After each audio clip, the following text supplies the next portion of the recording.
ምን ታዘቡ? በአጠቃላይ ለደላላ ያን ሁሉ ገንዘብ ከፍሎ ገንዘቡንም ሳያገኝ ታማሚ ልጅ የሚረከብበት። እንደዚህ ሲሆን ገንዘባቸው ይመለሳል፣ ልጆቹ እዛው ናቸው። ደላላ ሆነ ኤጀንሲ ሆነ ማንም ሰው ልጆቹን ገንዘብ መጠየቅ አይቻልም። አሁንም ደላላ ከዛ ጋር ተወግዶ ተቆርጦ ያልወደቀበት ቦታ ቢኖር አንደኛው የምዘና ቦታ ነው። ለምዘና የሚከፈል 5 ሳንቲም የለም። ሲኦሲ ፈተና የሚከፈል ገንዘብ የለም። እናንተ ናችሁ ሲኦሲ የተፈተኑትን ወደ ኤጀንሲዎቹ የምትልኩት። ይሄ በኢትዮጵያ ሕግ ኤጀንሲውን ያሰርዘዋል። አዋጁ ጠቃሚ ነው ብለን የምናስባቸው ጎኖች ቢኖሩም ኤጀንሲዎቹ ላይ ግን ጫና የሚፈጥር አልሆነም። ከመንግስት በላይ የሚቆጣው ኤጀንሲው ነው። ሮማንያ እንወስዳለን፣ ካናዳ እንወስዳለን እንደዚህ የሚሉ ማስታወቂያዎችን በይፋ እያስነገሩ እያሰሩ በስተመጨረሻ ግን ገንዘባቸውን ይዘው የሚጠፉ ሰዎች ያሉበት ነው። ፍቃዳቸው የማማከር ነው። ማስታወቂያቸውና አንተን የሚያነጋግሩበት መንገድ ግን እናማክራለን ሳይሆን ስራ እንሰጣለን። ሰላም ጤና ይስጥልን። የተወደዳችሁ አድማጭ ተመልካቾቻችን እንደምናላችሁ። ፋና ፖድካስት የዛሬው አንድ ጉዳያችን ተጀምሯል። በዛሬው አንድ ጉዳያችን የምናነሳው የውጭ ሀገር ስራ ስምሪትን ጉዳይ ይሆናል። የውጭ ሀገር ስራ ስምሪት ለበርካቶች የስራ እድል እየፈጠረ ያለ፣ በተቃራኒው ደግሞ የተወሰኑ ጥቂት የሚባሉ ሰዎች የራሳቸውን የግል ሀብት ለማግኘት በህገወጥ መንገድ የሚንቀሳቀሱበት እንደሆነ ሲነገር እንሰማለን። ምንድን ነው ያለው ጉዳይ የሚለውን በሰፊው ነው የምናነሳው። እዚህ ስቱዲዮአችን ከስራና ክህሎት ሚኒስቴር የኢትዮጵያ ስራ ገበያ ፕሮጀክት ጽህፈት ቤት ኃላፊ አሉ። እዚህ ስቱዲዮአችን ከሳቸው ጋር ነው ቆይታ የምናደርገው። ምን ጉዳዮችን እናነሳለን የሚለውን በዝርዝር ተከታተሉንና ታገኙታላችሁ። ስለምትከታተሉን ከወዲሁ እናመሰግናለን። አቶ ብርሃኑ ስለመጡ በጣም እናመሰግናለን። እኔም በጣም አመሰግናለሁ ስለጋበዛችሁኝ። እንግዲህ በዚህ ስራ ውስጥ ሰፊ ጊዜ አሳልፈዋል። በተለይም ከመጀመሩም ጀምሮ የውጭ ሀገር ስራ ስምሪት በእንደዚህ በሚኒስቴር መስሪያ ቤት ደረጃ ተጀምሮ ወደ ስርዓት ወዳለው ስራ ስምሪት ከተቀየረበት ጊዜ ጀምሮ አብረው ነበሩና እንደው ምን ታዘቡ? በአጠቃላይ ትዝብቶትን ከመጋራት ብንጀምር። እንግዲህ የኢትዮጵያ ስራ ገበያ መረጃ ስርዓት የሀገር ውስጥም የውጭ ሀገር የስራ ስምሪትም ዜጎች ስራ ማግኘት አለባቸው ተብሎ የሚታመኑ የስራ እድል ዘርፎች፣ መንገዶችን ሁሉ ወደ አንድ ሴንትራላይዝ ወደሆነ ስርዓት በማምጣት ዜጎች የስራ እድል ተጠቃሚ እንዲሆኑ ለማድረግ ጥረት ይደረጋል። የውጭ ሀገር የስራ ስምሪት የዛ ስርዓት አካል ነው። ኢትዮጵያ በውጭ ሀገር የስራ ስምሪት 70 ዓመት ታሪክ አላት። አንዳንዱ እንግዲህ ህግና ስርዓት ከመውጣቱ በፊት 30 ዓመት ገደማ ይሆናል ህግና ስርዓት ወጥቶለት መንግስት ቁጥጥር ይፈልጋል። ዜጎች ለስራ ሄደው የት ነው የሚሰማሩት፣ የሚሰማሩበት ቦታ ደህንነታቸው፣ መብታቸው፣ ጥቅማቸው የተከበረ ነው ወይ የሚለውን በህግ አስደግፈን ደንብ አውጥተን ክትትል እያደረግን መስራት አለብን ተብሎ የመጀመሪያው ሬጉሌሽን ከወጣ 30 ዓመት ይሆነዋል። ከዛ በፊት ቁጥጥር አልነበረውም። በአጠቃላይ የኛ እንደ ሀገር በዚህ ዘርፍ ያለን ልምድ የ70 ምናምን ዓመት ታሪክ ያለው ነው። ህግ ከወጣ በኋላ ደንብ ከወጣ በኋላ መንግስት ለዘርፉ ትኩረት ሰጥቶ መስራት ከጀመረ በኋላም በጣም ብዙ ችግሮች የነበሩብን እንደ ሀገር። እኛ መጠቀም የሚገባንን ከዚህ ዘርፍ ተጠቅመናል የሚል እምነት የለንም። ለምሳሌ ብዙ የውጭ ሀገር የስራ ስምሪት ታሪኮቻችን ሚድል ኢስት ናቸው። እሱን እንኳን መካከለኛው ምስራቅ ያለንን እንኳን አንስተን ብናይ ኢትዮጵያ እንደ ሀገር ያላትን ስትራቴጂካል አድቫንቴጅ ያልተጠቀመችበት። እኛ ለምሳሌ ለመካከለኛው ምስራቅ የ3 ሰዓት የ4 ሰዓት የአውሮፕላን ጉዞ ርቀት ነው ያለን።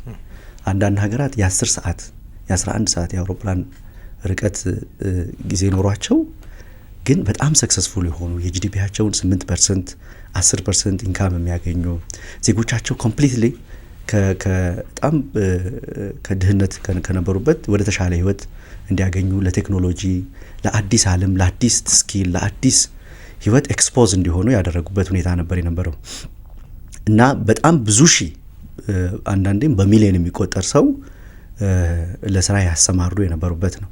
የኛ ግን በጣም ጥቂት ቁጥር ነበር የምናሰማራው። አስከፊነቱም ስፍር ቁጥር የለውም። ብዙ አስከፊ የአረብ ሀገራት ታሪክ የምንሰማው ከዚህ የመነጨ ነው። የመቆጣጠር አቅማችን በጣም ትንሽ ስለሆነ ለዜጎች ደህንነት የዜጎችን ደህንነት ለማስጠበቅ የሄድንበት ርቀት ያስቀመጥናቸው የህግ ማዕቀፎች፣ የአሰራር ስርዓቶች ዜጎቻችን ከተሰማሩ በኋላ የምናደርገው ቁጥጥር ሀገር ውስጥ ከመሄዳቸው በፊት ከደላላ ጋር ያላቸውን ነገር ክትትል አድርገን መንግስታዊ ድጋፍ ለማድረግ የምንሰራው ስራ የነበረበት ደረጃ በጣም አስከፊ ነበር። በጣም ጥቂት ቁጥር ቢበዛ እንግዲህ ምን ታዝበሃል ላልከኝ አንድ የ20 ምናምን ዓመት ታሪካችንን ሰብሰብ አድርገን ስናየው ከ40 ሺና ከ50 ሺህ የዘለለ ሰው የማንልክበት ለመሄድ ወደዛ ሄዶ ወደ ተለያየ ሀገር ሄዶ ለመስራት ይሄ በህጋዊ መንገድ yes ከፍተኛ ገንዘብ ይጠየቅ የነበረበት እና ገንዘብ መክፈል ያልቻሉ ዜጎች ደግሞ በባህር ሄደው በባህር እንግዲህ ለከፋ ችግር የሚጋለጡበት እንግዲህ 2 በሬ የነበረው አባት አንዱን በሬ ሸጦ ልጄ ገንዘብ ሰርታ አምጥታ እኔንም ቤተሰቧንም ትረጉማለች ራሷንም ትቀይራለች በሚል እምነት ለደላላ ያን ሁሉ ገንዘብ ከፍሎ ገንዘቡንም ሳያገኝ ታማሚ ልጅ የሚረከብበት የሞት አደጋ ዜና የሚሰፋበት እንደውም የስራ ዕድል ተፈጥሮ ዜጎች ተጠቃሚ የሚሆኑበት ሳይሆን የከፋ ችግር ውስጥ ገብተው ማህበራዊ ቀውስ ውስጥ የምንገባበት ነበር የነበረው። ይሄ ሪፎርም መደረግ አለበት፣ መስተካከል አለበት። የሌሎች ሀገራት ተሞክሮ ይሄንን አይደለም የሚያሳየው። የብዙዎቻችንን ቤተሰቦች ቤት ያንኳኳ ችግር በመሆኑ ስርዓት ሊዘረጋለት ተሞክሯል። በጣም ብዙ ኮምፕሊኬትድ የሆኑ ግን ችግሮች የነበሩበት ነው። የውጭ ሀገር የስራ ስምሪት እንደ ሀገር ልንጠቀምበት ሳይሆን ችግር ውስጥ የገባንበት በጣም ብዙ ውስብስብ ችግር ውስጥ የገባንበት ሁኔታ ነበር ያነበር። አሁን ግን ያ ታሪክ ሆኗል ብሎ በድፍረት መናገር ይቻላል ማለት ነው። እንደው ትዝብቶ ይሄ ከሆነ አሁን ይሄ ተቀርፏል ማለት እንችላለን። አሁን መጨረሻ ላይ ያነሳሁልህ ይሄ ታሪክ ሆኗል ብለን በድፍረት መናገር እንችላለን ያልኩበት ምክንያት አለኝ። እንግዲህ በ3 ምዕራፍ የተከፈለ ሪፎርም ነው ለማድረግ ጥረት የተደረገው። ከዚህ ቀደም የነበሩ ችግሮች በ3 የተለያየ ደረጃ የተከፈሉ ናቸው። አንደኛ ከዜጎች መብት ደህንነትና ጥቅም ጋር የተገናኙ ጉዳዮች ነው። የዜጎቻችንን ደህንነት ለማስጠበቅ ቅድም እንዳልኩት ያስቀመጥናቸው ያስቀመጥናቸው የህግ ማዕቀፎች፣ የአሰራር ስርዓቶች የዜጎቻችን ደህንነት የሚያስጠብቁ አልነበሩም።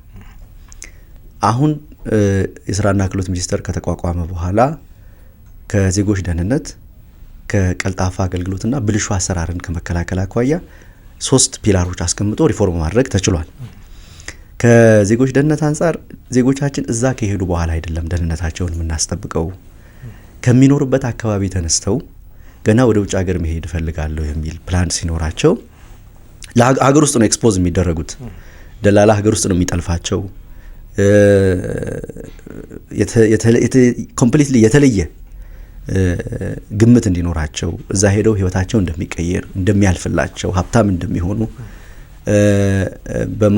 የተሳሳተ መረጃ በመስጠት በባህር እንዲሄዱ በህገወጥ መንገድ እንዲሄዱ የገፋፋ የዜጎቻችን ደህንነት ችግር ውስጥ የሚገባው እዚህ ሀገር ውስጥ እያሉ ነው ከሚል ከሀገር ውስጥ የጀመረ የዜጎቻችን ደህንነት ለማስጠበቅ የሚያስችል ስራ ተሰርቷል።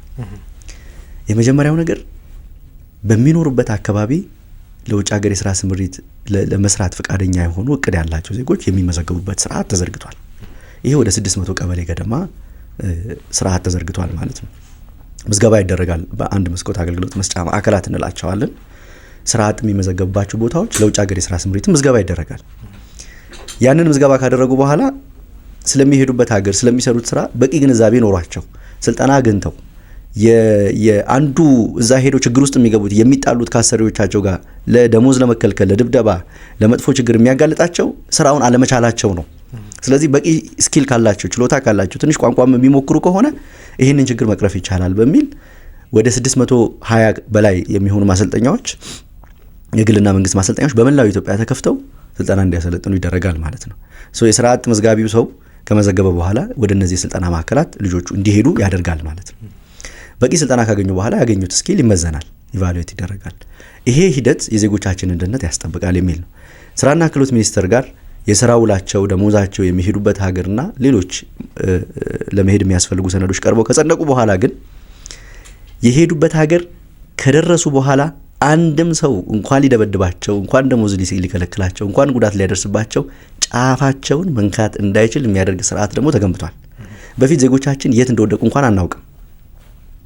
ሞተው መንገድ ላይ እናገኛለን። ኤምባሲዎቻችን ተጠርተው ዜጎቻችሁን አንሱ ይባላል። ይሄዳሉ። ሲያዩ ኢትዮጵያውያን ናቸው። ማን ያመጣቸው ወደዚህ ሀገር፣ የት ነው የመጡት፣ ከየት ሀገር ነው የመጡት የሚታወቅበት ሁኔታ አልነበረም። ሶ እዛ ከሄዱ በኋላ ከወረቀት የዘለለ ወረቀት ፓስፖርት፣ የጉዞ ሰነዷን ብቻ ሳይሆን ፊታቸውን ስካን በማድረግ ከዚህ ማን ይላካቸው፣ እዛ ማን የተቀበላቸው፣ ማን ነው አሰሪው የሚል ነገር መለየት የሚያስችል ስራ ተዘርግቷል ማለት ነው። ሶ ዜጎቻችን ጉዳት ደርሶባቸው ቢገኙ አኮርዲንግሊ እርምጃ መውሰድ ይቻላል። ኢትዮጵያ ውስጥም ያለውን የሚመለከተውን አካል በመዳረሻ ሀገርም ተቀብሎ የሚያሰራው አካል ላይ እርምጃ መውሰድ ተችሏል ማለት ይሄ በጣም በጣም በጣም በከፍተኛ ቁጥር ቀንሶታል ከዜጎች ደህንነት አንጻር። ብልሹ አሰራርን ከመከላከል አንጻር እንግዲህ አንዳንዴ ሚስ አንደርስታንድ የሚደረገው የውጭ ሀገር የስራ ስምሪት በአንድ ተቋም ተጀምሮ የሚያልቅ አይደለም። የስራና ክህሎት ሚኒስቴር የውጭ ሀገር የስራ ስምሪትን የሚያስፈጽም ተቋም ነው እንጂ ብዙ ነገር አለ ውስጡ። በጣም ጥሩ ምሳሌ ለመስጠት ለጉዞ ለምሳሌ ምርመራ ማድረግ አለባቸው፣ የጤና ተቋማት አሉ እዚህ ውስጥ። ፓስፖርት ማግኘት አለባቸው፣ ኢሚግሬሽን ተቋማት አሉ እዚህ ውስጥ። ከወንጀል ነጻ ሰርቲፊኬት ማግኘት አለባቸው፣ ስልጠና ማግኘት አለባቸው፣ ምዘና ማግኘት አለባቸው። ሌሎች ብዙ ሰነዶች አሉ የሚያሟሉ። የውጭ ሀገር የስራ ስምሪት በጣም ጥሩ የሚባል አገልግሎት ለዜጎች የተሰጠ ነው ብለን በሙሉነት ልንናገር የምንችልበት አቅም የሚሆነው አንዱ ምክንያት የሚሆነው እያንዳንዱ ተቋም ጋር የሚሰጠው አገልግሎት በምንፈልገው ልክ ከሆነ ብቻ ነው ማለት ነው። ለምሳሌ ስራና ክህሎት ሚኒስቴር 1 ሚሊዮን ሰው ወደ ውጭ ሀገር ልካለሁ ሲል 1 ሚሊዮን ፓስፖርት መስጠት ኢምፖርታንት ነው ማለት፣ ያለበለዚያ መሄድ አይችልም ማለት ነው። 1 ሚሊዮን የጤና ተቋማት ነው 1 ሚሊዮን ሰው የጤና ተቋማት መመርመር አለባቸው በውጪ በመካከለኛው ምስራቅ ሀገራት ስታንዳርድ መመርመር አለባቸው ማለት ነው። 1 ሚሊዮን ሰው አሰልጥነን ፈትነን ኢቫሉዌት አድርገን ማዘጋጀት አቅም አለን ማለት ነው። ከዚያ አኳያ በጣም ብዙ ሪፎርሞች ተደርገዋል። የተሻሻሉ ነገሮች አሉት። አሁን ሰነድ አሟልቶ የሚመጣ ሰው ከ20 ደቂቃ የበለጠ ጊዜ አይወስድበትም ማለት ነው። በፊት 8 ወር 6 ወር ይወስድ ነበር። ሰው ተማሮ ለምንድን ነው 6 ወር የምጠብቀው ብሎ በባህር ነው የሚሄደው ብሎ የገፋፋው የነበረው ህጋዊው በጣም በቃ አጣብቂኝ ውስጥ የሚከት ነበር። ገንዘብ ካልተከፈለ አገልግሎት ማግኘት አይቻልም። በፊት 8 ወር 6 ወር ይወስድ ነበር። በጣም አሰልቺ ነበር። ከገንዘቡ በላይ ከሚከፈለው 60-80 ሺህ ብር በላይ ደግሞ አዲስ አበባ መጥተው ቤት ተከራይተው ነው ጉዳይ የሚያስጨርሱት። ለከፋ ችግር ይጋለጡ ነበር። ደላላ መሀል ላይ ይጠልፋቸው ነበር። ለምን እንደዚህ ትታገላላችሁ፣ በ3 ቀን ትደርሳላችሁ ይል ነበር። ከዚህ አንጻር በጣም ብዙ ነገር ማድረግ ተችሏል ማለት ነው። ቀልጣፋ አገልግሎት አሁን ሰነድ አሟልቶ የሚመጣ ሰው 20 ደቂቃ ይበቃዋል ማለት ነው። ሌላው የብልሹ አሰራርን ከመከላከል አኳያ ሁሉንም ዲጂታላይዝ ለማድረግ ተሞክሯል። አገልግሎቶች እንኳን የስራና ክህሎት የባለድርሻ አካላትም በጣም ጠንካራ ስራ እየተሰራ ነው። ውስንነቶች አሉ የሚያጋጥሙን፣ እነሱ በሂደት እየተቀረፉ የሚሄዱ ናቸው። የህግ ክፍተቶችም ስላሉ አሁን በአዲሱ አዋጅ ተሻሽሏል ማለት ነው ብዙ ነገር። ስለ አዲሱ አዋጅ በደንብ እንድንመጣበት እፈልጋለሁ። ከዛ በፊት ግን አሁን ያሉት ወደ 8 መዳረሻዎች ናቸው በህጋዊ መንገድ የሚካሄድባቸው። አብዛኞቹ ቅድም እንዳልነው የመካከለኛው ምስራቅ ሀገራት ናቸው። 1-2 የአውሮፓ ሀገራት አሉ የኖርዌይን ጨምሮ። ከዛ ውጭ ያሉት ግን በአብዛኛው የመካከለኛው ምስራቅ ሀገራት ናቸው። መዳረሻዎችን ማብዛት ላይ ከሁለትዮሽ ግንኙነቶች ላይ እንደዚህ እኛ ብዙ ሰራተኛ አለን፣ ብዙ አቅም አለን፣ ብዙ ወጣት ኃይል አለን። ይሄን ኃይል ወደ ውጭ ልኮ ስራ እንዲሰሩ ማድረግ ላይ ምን እየተሰራ ነው የሚለውን እናንሳና ወደ አዋጁ ደግሞ በሰፊው እንመጣለን። በጣም ጥሩ። የተወሰኑ ነጥቦች ላንሳ ስለ መዳረሻ ሀገራት ላይ አነሳው። የመዳረሻ ሀገራትን ማስፋት ማለት የመጨረሻው ጎሉ 2 አንድምታ አለው ማለት ነው። አንደኛ የዜጎቻችንን ተጠቃሚነት ማስፋት ማለት ነው። ሁለተኛ የሙያ ቫራይቲ ማስፋት ማለት ነው። አሁን ብዙ ጊዜ የምንሰማው ወደ ውጭ ሀገር የሚሄዱ ዜጎች ሴቶች ብቻ ናቸው፣ ወንዶች የሉም እና ደግሞ የቤት ሰራተኛ ብቻ ነው የምትልኩት፣ ለምንድን ነው የቤት ሰራተኛ ብቻ የምትልኩት የሚል ኢሹ ይነሳል። ተገቢም ነው። ባለፉት 3 ዓመታት ገደማ የመዳረሻ ሀገራችን ሰራተኛ የምንልክበት ሀገር 4 ሀገራት ብቻ ነበሩ። የሙያዎቹም በከፊል የሰለጠነ ሰው በአብዛኛው የቤት ውስጥ ስራ ላይ ለሚሰማራ ሰው ነው የስራ እድሉ ሲፈጠር የነበረው። ይሄንን ማስፋት አለበት በሚል በጣም ብዙ አግሬሲቭሊ ብዙ ስራዎች ተሰርተዋል። መንግስት ወደ ውጭ ሀገር ለስራ ስምሪት በ3 መንገድ አገልግሎት ሰራተኛ ያሰማራል። አንደኛ የሁለትዮሽ የስራ ስምምነት ከዛ ሀገር ጋር በመፍጠር መንግስት ለመንግስት ለምሳሌ ከሳውዲ አረቢያ ጋር፣ ከኳታር ጋር፣ ከጆርዳን ጋር፣ ከዩናይትድ አረብ ኤምሬት ጋር ሰራተኛ እንፈልጋለን፣ እኛ ሰራተኛ እናቀርብላችኋለን፣ ሙያ በዚህ ደሞዛቸው በዚህ ደህንነታቸውን በተመለከተ እነዚህ ጉዳዮች ከመጡ ይሄን ታስከብራላችሁ በሀገራችሁ ህግ፣ እኛ ደግሞ ይሄን እናረጋግጣለን የሚል ስምምነት እንፈጽማለን። ሁለተኛ ካምፓኒ ከመንግስት ጋር ስምምነት ይፈጽማል። ብዙ ጊዜ ሲጠቀስ ማንሰማው ማለት ለምሳሌ አንዳንድ የአውሮፓ ሀገራት ትልልቅ ሆቴሎች፣ ትልልቅ ሆስፒታሎች፣ ትልልቅ የታክሲ ካምፓኒዎች ሰራተኛ እንፈልጋለን መንግስት ያቀርብልን ብለው ጥያቄ ያቀርባሉ።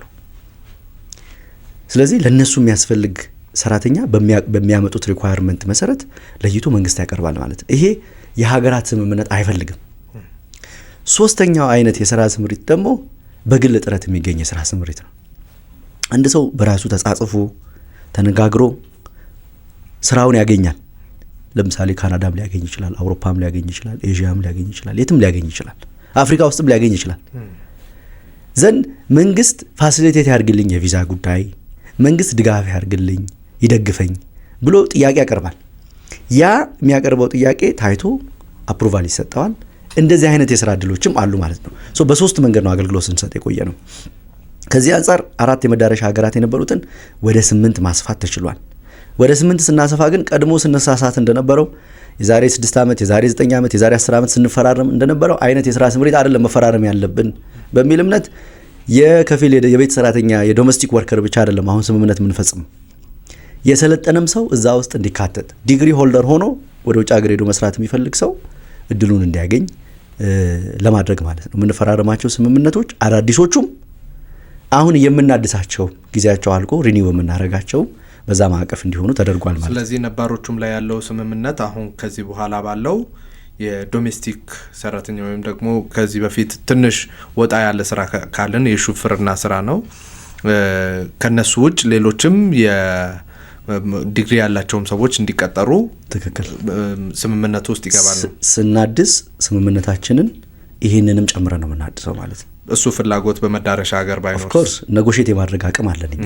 ይሄ የውጭ ሀገር የሥራ ስምሪት እኛ ጠያቂ፣ እኛ ለማኝ ሰራተኛ እናቀርብላችሁ፣ እነሱ ደግሞ ተቀባይ አይደለም።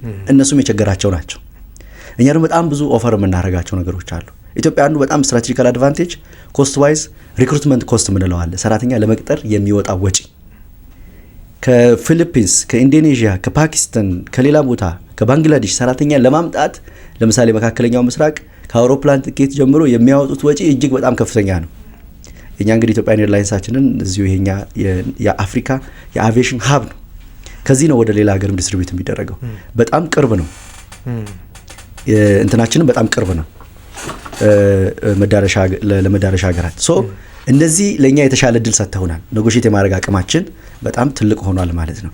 ያነሳኸውን ጥያቄ ለመመለስ ከባይላተራል ከሁለትዮሽ የጋራ ስምምነት ጋር በተያያዘ በሀገራት መካከል የሚፈጸም አንዱ በጣም ትልቅ ችግር ሆኖ የነበረው ማዕቀፍ ነው፣ የህግ ማዕቀፍ።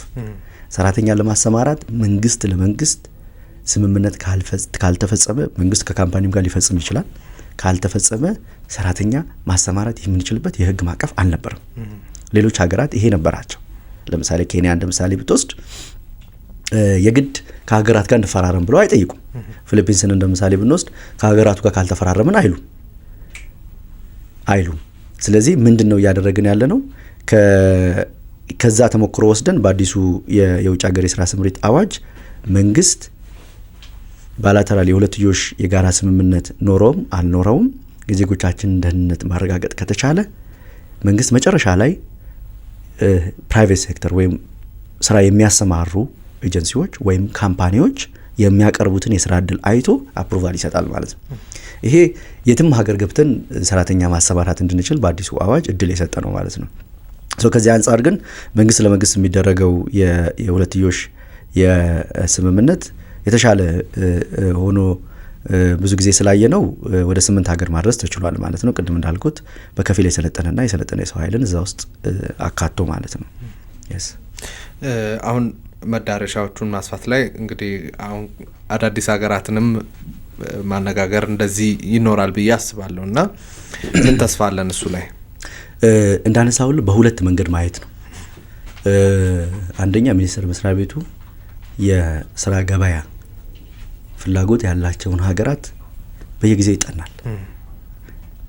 የት ሀገራት ምን አይነት ፍላጎት አላቸው፣ እንዴት መደራደር ይቻላል፣ እንዴት ለዜጎቻችን እድሉን መስጠት ይቻላል የሚለው ይጠናል። የተጠና ኢንጌጅ ይደረጋል። እንዲሁ ደግሞ ገፍተው ደግሞ በመንግስት ደረጃ የሚቀርቡ ጥያቄዎች አሉ። በውጭ ጉዳይ ሚኒስቴር በኩል ገበያ የማፈላለግ ሮል ከፍተኛ ስለሆነ ለኤምባሲዎቻችን የተሰጠ በዛ መንገድ እያንዳንዱ ሀገር ያለ ኤምባሲ ለሰራተኞቻችን የሚሆን ገበያ አላችሁ ወይ፣ ሰራተኛ ትፈልጋላችሁ ወይ የሚል ጥያቄ ያቀርባል ማለት ነው። በዛ መንገድ የስራ እድል በተለያየ ሀገር የመዳረሻ ሀገራትን ለማስፋት ጥረት ይደረጋል። ትልቁ ግን ቅድም እንዳነሳሁልህ ችግር የነበረው በሁለት ሀገራት መካከል ስምምነት ከሌለ ሰራተኛ ማሰማራት አይቻልም የሚል የህግ ማዕቀፍ ነበረ። which is በጣም completely wrong። አንዱ መዳረሻ ሀገር አስፍተን ዜጎቻችን እንዳንልክ አጥሮን የነበረው ይሄ ነው። ይሄንን በአዲሱ አዋጅ እንዲቀየር ተደርጓል፣ እንዲሻሻል ተደርጓል ማለት ነው። አንደኛ በሁለት መንገድ፣ አንደኛ መንግስት ራሱ አዳዲስ የገበያ መዳረሻ ሀገራትን ይፈልጋል። ሁለተኛ የግሉ ሴክተር ካምፓኒ ሆነው በአዲሱ አዋጅ የሚቋቋሙ ፍቃድ የሚያወጡ ድርጅቶች ገበያ አፈላልገው ለዜጎች የሚሆን ገበያ አግኝተናል፣ ደህንነቱ የተጠበቀ ነው፣ ይህንን ኤምባሲዎቻችንም ውጭ ጉዳይ ሚኒስቴርም እዚህ ሀገር ያለውም የዛ ሀገር ኤምባሲ ያረጋግጣል።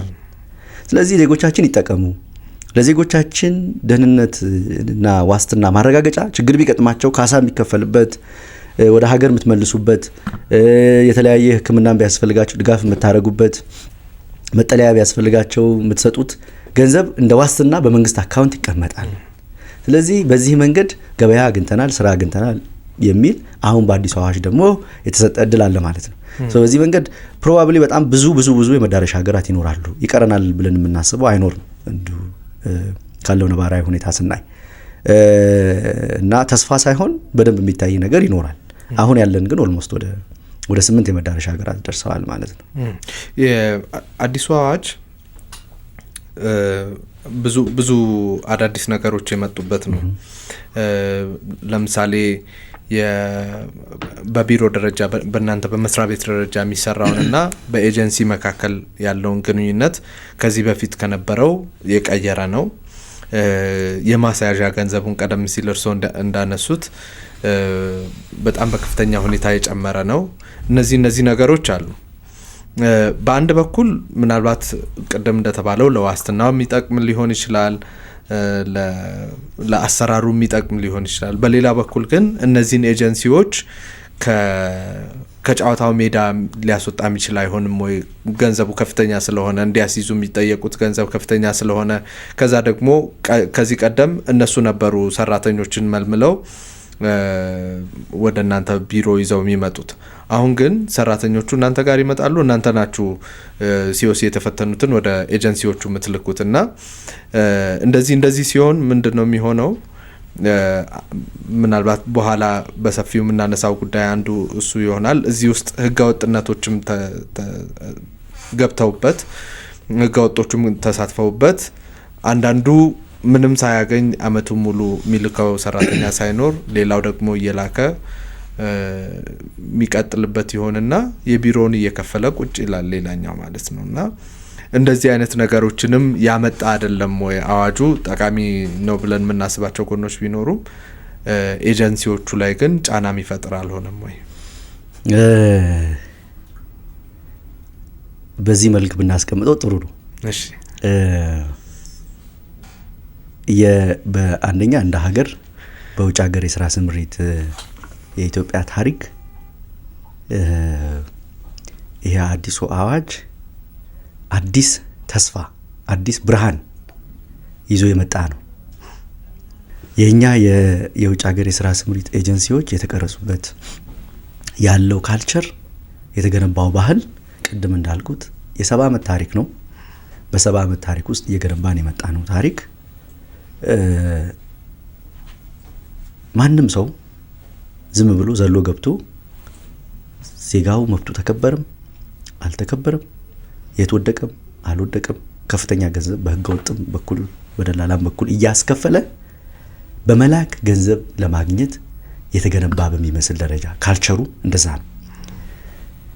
የመንግስት ሮል እዚህ ውስጥ ፋይን ላይኑ ያልተለየበት ነው። ወይም የትኛው መስመር ላይ ነው ወደ መቆም ያለበት? መንግስት ኤጀንሲዎችን እየተቆጣጠረ ህግ ነው ማስከበር ያለበት ወይስ ደግሞ ኤጀንሲዎች አጥፍተው ሲገኙ እየቀጣ ሰራተኛ ወደ ውጭ ሀገር እንዳይልኩ እያደረገ አማራጭ ጠፍቶ ዜጎች በህገ ወጥ መንገድ እንዲሄዱ እድል የሚሰጥ? ምክንያቱም ሁሉንም ኤጀንሲ ከቀጣ አብዛኛውን ኤጀንሲ ከቀጣ ሰራተኛ መላክ ይቸገራል። እንዳይልክ ትከለክለዋለህ ማለት ነው። ከከለከልከው የሚመጣው ሰው እድል ለማግኘት የሚመጣው ሰው የሚሄድበት አማራጭ ያጣል። ስለዚህ በደላላውም በምንም አድርጎ ለመላክ እድል ይሰጠዋል ማለት ነው። ሶ እኛ እንደ መንግስት ፋሲሊቴት ነው ማድረግ ያለብን። ሰው የስራ እድል ከተገኘ ፋሲሊቴሽን ሰርተን አስተባብረን ተቋማትንም ባለድርሻ አካላትንም ኤጀንሲዎችንም ሰራተኛው ስራ እንዲያገኝ ነው ማድረግ ያለብን። ህግ ማስከበር ነው የትኛው መስመር ላይ ነው ያለ ነው የሚለው ያልተለየበት ነው። ይሄ የሆነበት ምክንያት የህግ ማዕቀፉ ውስንነት ነው። አንዳንዱን ነገር ትንሹን ነገር በማስተካከል አብዛኛው ነገር ተቀይረዋል። ዜጎቻችን ኤጀንሲዎች እንደዚህ አይነት ችግር ውስጥ የገቡት አሁን የገነባነውን ያህል ማነው ቅድም ተገነባ ያልኩ በጣም ውስብስብ ችግር የተፈጠረበት ምክንያት በጣም መሰረታዊ ግን አንዳንድ ክሪቲካል የሆኑ ጉዳዮች በደንብ ስላልታዩ ነው። ለምሳሌ ከቅድም ነገር ያለው ዋናው የምናይበት መነጽር መጀመሪያ ከዜጎች ደህንነት አንጻር ነው። የዜጎች ደህንነትን ለማስጠበቅ ኤጀንሲዎች እንደ ዋስትና የሚያዝ $50,000 ወይም ተመጣጣኙን የኢትዮጵያ ብር በባንክ ማስቀመጥ አለባቸው ይላል። አንዳንድ ባንኮች ደግሞ ገና ለገና ኤጀንሲ ልጆቹን ወደ ውጭ ሀገር ለስራ ልኮ ገንዘብ የውጭ ምንዛሪ ዶላር ያመጡልናል በሚል ገንዘቡ ሳያስቀምጡ አስቀምጠዋል ብሎ ደብዳቤ ይጽፋል። ኦኬ ሚኒስቴር መስሪያ ቤቱ ድሮም የነበረው አሰራር ነው፣ የአዲስ አሰራር አይደለም። ያንን ደብዳቤ ይወስድና ለዜጎች ደህንነት የተቀመጠው ዋስትና ገንዘብ ስላለ ብሎ ፍቃድ ይሰጣል። ይሄ ኤጀንሲ ያስቀመጠው ገንዘብ የለም። እኔም ልካት ልጅ ሳውዲ አረቢያ ናት ብሎ ደህንነቱ ያልተጠበቀ ዜጎቻችን ችግር ውስጥ የሚገቡበት ሀገር ቢልካቸው የሚያስጠይቀው የሚጠይቅበት እኛም ወስደን ያንን ገንዘብ ወስደን ልጆቻችንን ለማስመጣት የምንችልበት መንገድ የለም ማለት ነው። ኤጀንሲውም የሚፈራው ነገር የለም ያስያዘው ገንዘብ ስለሌለ። ስለዚህ ደህንነት ተጠበቀ ማለት አንችልም በልበ ሙሉነት። ዩናይትድ አረብ ኤምሬት ነው እቺ ልጅ ምልካት ብሎ ሌላ ሀገር ሊያሻግራት ይችላል ማለት ነው እንደ ሂውማን ትራፊከር። አሁን ያ ገንዘብ በመንግስት አካውንት ይቀመጥና ልጆቹ ችግር ውስጥ ቢገቡ ደሞዝ ባይከፈላቸው እዛ ሀገር መጠለያ ቢቸገሩ፣ ምግብ ቢቸገሩ፣ የአየር ትራንስፖርት ቢቸገሩና ወደ ኢትዮጵያ መመለስ ብንፈልግ ራሳችን ኤክስኪዩት እናደርገዋለን፣ ያንን አውጥተን መጠቀም እንችላለን የሚል በሙሉነት እንዲሰማን ህግ ለማስከበር የሚያስችል ኢንስትሩመንት እጃችን ላይ ሲሆን ግን ኤጀንሲ ይሄንን ገንዘብ መንግስት ሊጠቀም እንደሚችል ሲያምን ምን ማድረግ መጠንቀቅ ይጀምራል ማለት ነው። በፊት ምንም ያስያዘው ገንዘብ አልነበረም።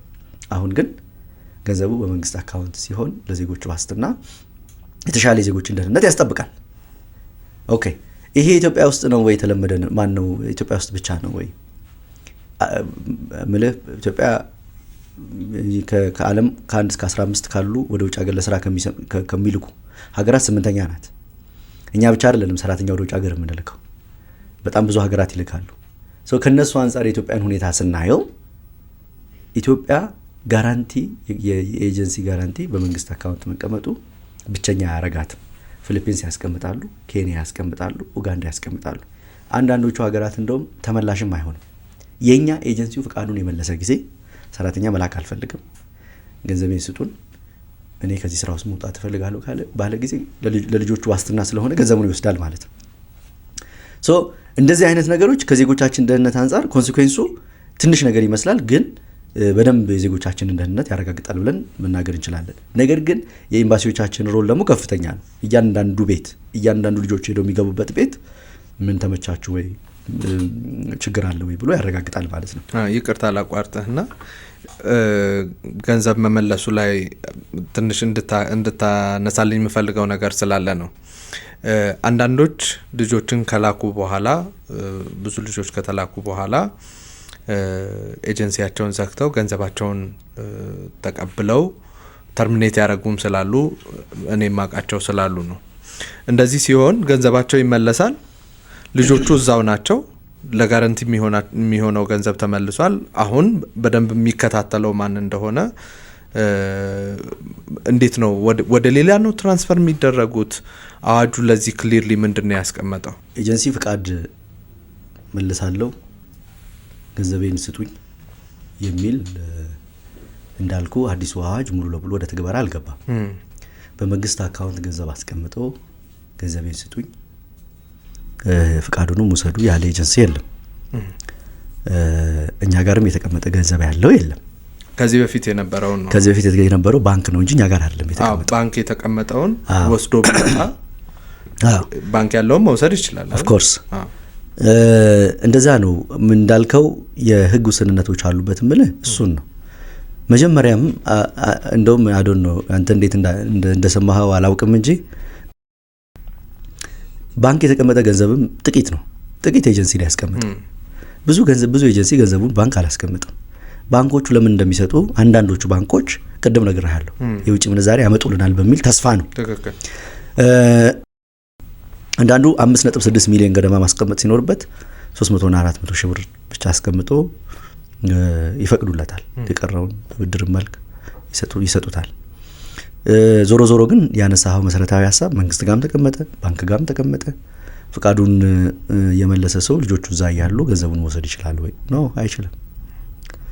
የላካቸው ልጆች የመጨረሻ የሄደችው ልጅ ወደ ሀገር እንድትመለስ ካረጋገጠ በኋላ ገንዘቡ ይለቀቅለታል ማለት ነው። ልጆቹ 2 አመት ኮንትራት ነው ያላቸው። ሁሉም ሰው 2 አመቱን ሲጨርስ ይመለሳል። ስለዚህ አንድ ኤጀንሲ የላካት ልጅ ኮንትራቷን ጨርሳ ስትመለስ ገንዘቡን መውሰድ ይችላል ማለት ነው። ይሄ አንዱ በአዋጁ የተቀመጠ ነው። ነገር ግን እስከ 10 አመት ድረስ ካለበት ከመብት ጋር በተያያዘ ጥያቄ ኤጀንሲው ላይ ከተነሳ ከተጠያቂነት ነፃ አያደርገው። ወደ ኋላ ባክትራክ አድርገን መጠየቅ እንችላለን ማለት ነው። ገንዘቡንም ወሰደም አልወሰደም በህግ ይጠይቃል ችግር ካለ። በዚህ መንገድ ያነሳው የገንዘቡን ወስዷል ሄዷል፣ ስለዚህ አሁን የሚጠይቀው የለም የሚባል ነገር አይሰራም ማለት ነው። ይጠይቃል። ሌላ ቅድም ያነሳው መሰረታዊ ነገር ምደባ ታደርጋላችሁ እናንተ እና ይሄ እንዴት ነው የሚል ነው። ከምደባ ጋር ተያይዞ በጣም ፋንዳሜንታል የሆነ ችግር ነበረብን። ለምን መሰለ ችግሩ? ይሄንን ፕሮግራም የሚያደምጥም ሰው ወደም እንዲረዳው ማለት እንግዲህ የገጠመን ችግር ስናጠና አንዱ አዋጅ መሻሻል አለበት ብለን ስናስብ ያጠና ነው ኤጀንሲዎች በህገ ወጥ መንገድ አሁንም ከልጆቹ ገንዘብ ይወስዳሉ። 50 ሺህ 40 ሺህ 50 ሺህ ብር ገንዘብ ይወሰዳል እና ጥቆማዎች ይመጣሉ። በተለያየ ጊዜ ልጆቹ ይመጡና እኛ ጋር ገንዘብ ከፍለን ነበር፣ ገንዘባችንን ኤጀንሲ ወስዷል ተቀብሏል። ይሄ በኢትዮጵያ ህግ ኤጀንሲውን ያሰርዘዋል። ገንዘብ መቀበል አይቻልም። ስለዚህ ልጆቹንም ጠርተን ኤጀንሲውንም ጠርተን ቁጭ አድርገን ለምንድን ነው ገንዘብ የተቀበልከው የሚል ወሬ ልንጀምር ስንል ከልጆቹ በላይ ማን ነው ከኛ በላይ ከመንግስት በላይ የሚቆጣው ኤጀንሲው ነው። ለምንድን ነው ገንዘብ የምትከፍሉት ይላል። ልጆቹ በነፃ እንደምትሄድ አታውቁም ወይ? ልጅቷን ከፋዩን የከፈለውን ወይ እሷን ቁጭ አድርገን ለማን የከፈልሽው ሲባል ቀጥታ ለኤጀንሲው አትከፍልም። መሀል ላይ ደላላ ሆኖ ለሚሰራው ነው የሚከፈልለት። እሱ ደግሞ የራሱን ይቀንስና ለምሳሌ 60 ሺህ ቢከፈለው 20 ሺህ 15 ሺህ ይቀንስና የቀረው ነው ለኤጀንሲ የሚሰጠው። ኤጀንሲ 1 ሚሊዮን ብር እንካ ተብሎ ቢሮ በአካል ብትሰጠው አይቀበልም። እርምጃ እንደሚያስወስድበት ስለሚያውቅ ወደ አካውንት ላስገባ ትራንስፈር እናድርግልህ ብትለው አይቀበልም። ትራክ አድርጎ ተጠያቂነት ሊያስከትል በሚችል አግባብ አይቀበልም። የሚቀበለው በሶስተኛ ወገን በኩል ነው። ስለዚህ ለኤጀንሲ ሰው የሚያቀርብለት ማን ነው? ደላላ ነው። ከሆነ አካባቢ ይሰበስባል፣ ስልጠና መውሰዳቸውና አንዳንድ ነገር ማድረጋቸውን ምናምን ቼክ ያደርግና ከልጆቹ የሚቀበለውን ገንዘብ ይቀበልና እነዚህ ልጆች ላክልኝ ብሎ ለኤጀንሲው ይሰጠዋል። ኤጀንሲያችን ብር ይወስድና ለልጆቹ ፕሮሰስ አድርጎ ይልካል። ገንዘብ መክፈላቸውን አውቀን ኢንቨስቲጌት በምናደርግበት ጊዜ ኤጀንሲ አልተቀበለም። ይሄንን ብሪጅ መሰበር አለበት የሚል ነው አንደኛ። ሁለተኛ ገንዘብ መክፈል ያልቻሉ ልጆች መሄድ አልቻሉ። እነሱ በባህር ሂዱ ወይ 40,000 50,000 ደላላ የሚጠይቀውን መክፈል ያልቻሉ ልጆች በምን ይሄዱ? በምን የስራ እድል ተጠቃሚ ይሆኑ? ይሄ መፈታት አለበት የሚል። ስለዚህ ምንድነው ስልጠና ያገኘ ሰው ምዘና ሲኦሲ ተፈትኖ ያለፈ ሰው በዚሁ በትራክ በሚደረግ ስርዓት ውስጥ ያለፈ ሰው እኛ አምጥተን ኤጀንሲው ላይ ዳምፕ አድርገን እነዚህ ልጆች ውሰድ በቃ እንደምንም አድርገህ ላክ ካልበዛ ትጠይቃለህም አላልንም። የምትፈልገውን አይነት ሰው ሲስተሙን ጠይቀው ነው። አሰሪው ለምሳሌ ይሄንን ስራ የምትችል እንደዚህ የሆነች ብሎ መለኪያ ይሰጠዋል። ይሄን የምታሟላ ልምድም ያላት ሊል ይችላል አሰሪው ቀጣሪው። እዛ ያንን ቀጣሪ የሰጠውን ሲስተም ላይ ታስገባና የምትፈልገውን ሰው አማራጭ ይሰጣል ሲስተም። ግን ደላላ አላመጣልህም። ደላላ ከዚህ ስርዓት ውስጥ መውጣት አለበት። ወይ ፍቃድ ማውጣት አለበት እና ህጋዊ መሆን አለበት ወይ መውጣት አለበት። ስለዚህ በሚሰጠው ሪኳየርመንት በአሰሪው በሚሰጠው ሪኳየርመንት መሰረት ሲስተሙን ይጠይቃል፣ ሲስተም ይሰጠዋል። በዚህ መሃል ሲስተም የሰጠው ሰውዬ እኔ 500,000 ብርም ልክፈልህ ላከኝ ብላ ብትከፍለው አይቀበልም ማለት ነው። መሃል ላይ የሚያገናኛቸው ሰው ብሪጅ ሆኖ ብሮከር ሆኖ ሊያገናኛቸው የሚችል ነገር የለም ማለት ነው። ሰው ምደባ ያስፈልገበት አንዱ ደላሎችን ኤጀንሲዎች ልጆቻችን ገንዘብ እየከፈሉ እንዳይሄዱ ለመከላከል ነው። ሁለተኛ ገንዘብ መክፈል የማይችሉ ልጆች እና በደላላ በዚህ አሁን በተዘረጋው ህገወጥ ስርዓት እንትን ማለት ያልቻሉ ልጆች እንዳይቀሩብን ነው። ሶስተኛ ህጋዊነትን በደንብ እንትን ለማድረግ ነው። ለምን መሰለ እኛ የምንወዳደረው መዳረሻ ሀገር ላይ ሰራተኛ ቶሎ አሰልጥነን መዝነን ሌላውን ነገር ፕሮሰሳችንን ጨርሰን ማቅረብ በምንችልበት ፍጥነት ነው። ኢትዮጵያ አንደኛ ናት ባይዘው በዚህ። ፊሊፒንስ ሚኒመም 1 ወር ከ15 ቀን ይወስዳል። ኬንያ እስከ 2 ወር ይወስዳል። ኢትዮጵያ አሁን ባለን አሰስመንት በአማካይ ከ2 ሳምንት እስከ 1 ወር ጊዜ ይወስዳል። ሰልጥኖ የተቀመጠ ሰው ኦልሬዲ ሲስተም የሚሰጥ ከሆነ 1 ሳምንት ይበቃል ማለት ነው ሰራተኛ ለመላክ። ይሄ የበለጠ ፍጥነታችንን ባቀላጠፈው ቁጥር የገበያችንን እያሰፋው የምንወዳደረው አንዱ በሱ ስለሆነ እያሰፋው ብዙ ኢትዮጵያውያን እድል እያገኙ ይመጣሉ ማለት ነው። ብዙ አድምታዎች አሉት። ዜጎቻችንም ለመጠበቅ ነው። እንዳልኩ ደግሞ ብሮከሮች ወይም ደላላዎችን ከዚህ ውስጥ ለማውጣት ቅድም ያነሳው የኤጀንሲዎቹን አያስወጣም ወይ አዲሱ አዋጅ ያልከው እንደውም በጣም ይጠቅማቸዋል። ብርሃን ነው የሆነላቸው ብያለሁ። አዲስ ተስፋ ነው የሆነላቸው። ለምን መሰለ በፊት ጥርጥር ያደረጋቸው ነገሮች ነበሩ። አዋጆቹ ቀደም ብሎ የነበሩ ስራ ላይ የነበሩ አዋጆች ያጠሯቸው ነገሮች ነበሩ። አሁን ከ50,000 እስከ $250,000 ወይም ተመጣጣኝ የኢትዮጵያ ብር በሚኒስቴር መስሪያ ቤቱ አካውንት በዝግ አካውንት ይቀመጣል ለዜጎች ደህንነትና ዋስትና። በሱ ደህንነት እናረጋግጣለን ብያለሁ። ግን ለምንድነው 250,000 ኤጀንሲ መጥቶ ገንዘብ በሚኒስቴር መስሪያ ቤቱ አካውንት ለዜጎች ዋስትና የሚያስቀምጥበት ምክንያት ምንድነው? የሚገፋፋው ያንን ለማድረግ ለምን ይመጣል የሚለው በጣም ኢምፖርታንት ነው። እያንዳንዱ አሁን ኤጀንሲ በ5 ደረጃ ተከፋፍሏል። እያንዳንዱ ደረጃ ላይ የሚያገኘው ጥቅም ክሊርሊ ተቀምጧል። የታገር ምን ያህል ሀገር መላክ እንደሚችል ከስንት ውጪ ከሚገኙ ካምፓኒዎች ጋር የስራ ስምምነት መፈጸም እንደሚችል ገበያ ማለት ነው የስራ ስምምነት መፈጸም እንደሚችል ሁሉ ተቀምጧል። እና ይሄ በጣም በተለይ አንብቦ እና ቀርቦ ደግሞ የውጭ ሀገር የስራ ስምሪትን በደንብ ተረድቶ ለሚሰራው ሰው በጣም ትልቅ እድል ነው። ለዜጋም እድል ነው፣ ለዜጎቻችን ለሀገርም ትልቅ እድል ነው፣ ለኤጀንሲዎቹም ትልቅ እድል ነው። እዚህ ላይ አሁን ምናልባት መዳረሻዎቹ በይፋ በመንግስትም በካምፓኒም ደረጃ ስምምነት ያልተደረገባቸው ማስታወቂያዎች ላይ ጭምር የምናይባቸው ሰዎች በሚሊዮኖች የሚበሉባቸው የስራ መዳረሻዎች እናንተ የሚያያችሁ የተመለከታችሁ ይመስለኛል። ሮማኒያ እንወስዳለን፣ ካናዳ እንወስዳለን እንደዚህ የሚሉ ማስታወቂያዎችን በይፋ እያስነገሩ እያሰሩ በስተመጨረሻ ግን ገንዘባቸውን ይዘው የሚጠፉ ሰዎች ያሉበት ነውና ይሄን እንዴት ነው የምትከታተሉት? ምንስ እየተደረገ ነው? ብዙ ገንዘባቸው የተበላ እናንተ ጋር የሚመጡ የሚያለቅሱ ሰዎች እንዳሉ አስባለሁና ምንድነው እየተደረገ ያለው እዚህ ላይ? ኦኬ እንትኑን በደንብ ክሊል እንድንረዳ ህገወጥ በሁለት መንገድ ከፍለን ነው። አንድ በባህር የሚደረግ ህገወጥ መንገድ ነው፣ እሱ በጣም የለየለት ነው። ሁለተኛ በአውሮፕላን ነው የሚደረገው፣ ትንሽ ሌስ ሴፈር ነው፣ ሴፍ ነው ትንሽ፣ ግን ኮምፕሊትሊ ህገወጥ ነው። ልክ ባለፈው ማይናማር ላይ እንደገጠመው ማይናማር ለምሳሌ በባህር አይኬድም፣ በአውሮፕላን ነው የሚኬደው። ፕሮባብሊ ደግሞ እነዚህ ልጆች የሄዱት በቦሌ አየር መንገድ ምናልባት በህገወጥ በድንበርም ወጥተው በሌላ አየር መንገድ ሄደውም ሊሆን ይችላል። ግን ዞሮ ዞሮ በባህር ያን ሁሉ መንገድ አትሄድም።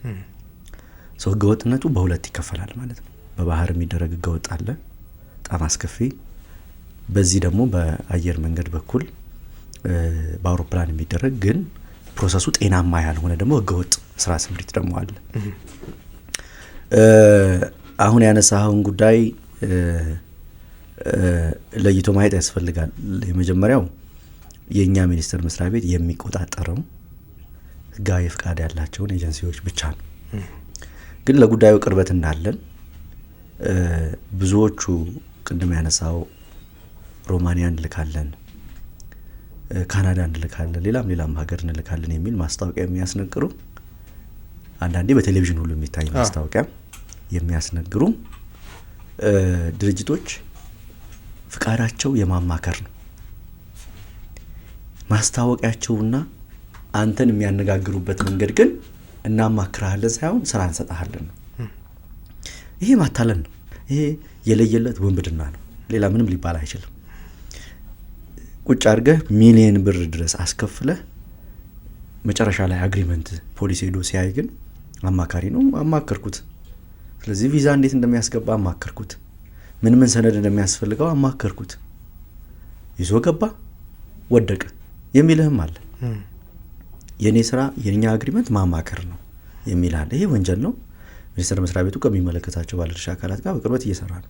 መረጃ የመስጠት ለዘርፉ የቴክኒካል ድጋፍ ማድረግ፣ የውጭ ሀገር የስራ ስምሪትን እንደዚህ እያደረጉ ኤክስፕሎይት እያደረጉት ነው ብሎ የመለየት ለፖሊስ መረጃ የመስጠት ተግባር ነው ያለው። ኃላፊነት ይሄ ነው። ነገር ግን ዜጎቻችን መጠንቀቅ አለባቸው። ከስራና ክህሎት ሚኒስቴር ፍቃድ ሳያገኝ ዜጎች ለስራ የሚያሰማራ የግልም ሌላም ተቋም ቢሆን በጣም የለየለት ወንበድና ነው፣ ወንጀል ነው፣ ያስጠይቃል። ስለዚህ ይሄ አንዱ ቅድም ያልኩ የመዳረሻ ሀገራትን ስናሰፋ አብሮ ሊስተካከል ይችላል በተወሰነ ደረጃ የሚል እምነት አለን። ለዛ ነው በአዲሱ አዋጅ ብዙ ተስፋ ያለን።